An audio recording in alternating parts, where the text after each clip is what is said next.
He was, from what I understand, instantly impressed by the chorus for "We Are Young." Yeah. As the rest of the world is. You know, not the first few times we played it live. Do you remember the first time you sang it? Yeah. It was at his hotel. He was staying in New York he was working on the last Beyonce album. And so he and I met up at a hotel, and we had a few drinks and just talked about music. He hadn't really listened to anything, but his people were telling him that it'd be good to sit down and like just talk with me. So we chatted it up, and it was a little awkward at first, but we broke on through enough to where I went up to his room and he played me some of the Beyonce demos that he was working on.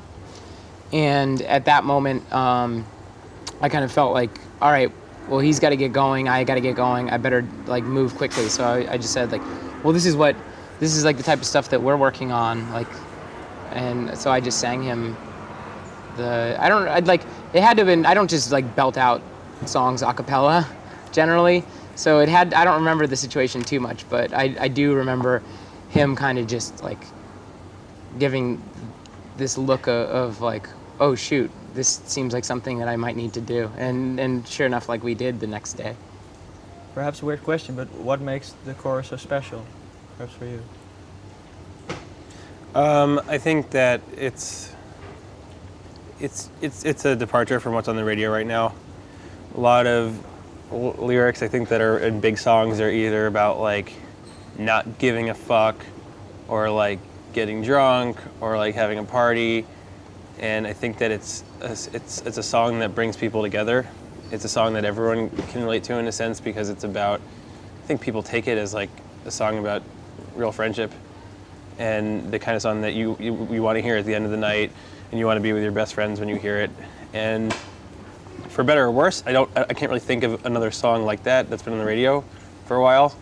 I mean, like "You're My Best Friend" by Queen comes to mind, but that kind of really positive lyric that's not, about necessarily like a failed relationship, or there's just a positivity there that you don't hear everywhere. And then I think just the way it sounds is a big thing too, just because it's alternative.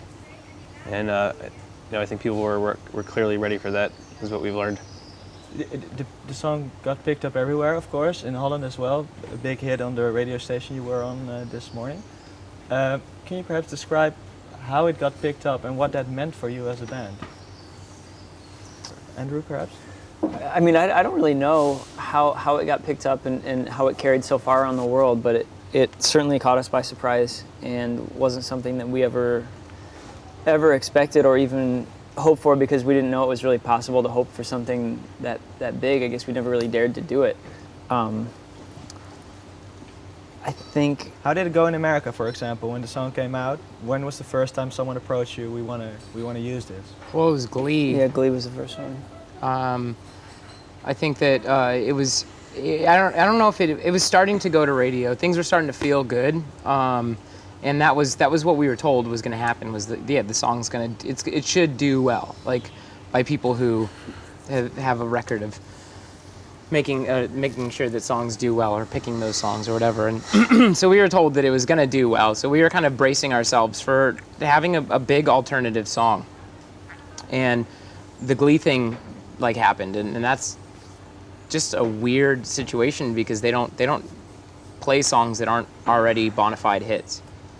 But they responded to it like immediately, wrote it into the show, did an incredible job of recutting it and writing a scene for it.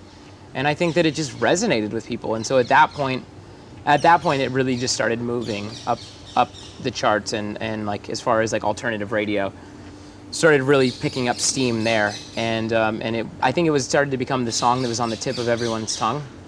And then the Super Bowl happened, and it just like it probably took a whole bunch of people who wanted to know the song or had maybe heard it briefly or so on and so forth, and were intrigued by it and made them buy it, and it made everybody else just take note.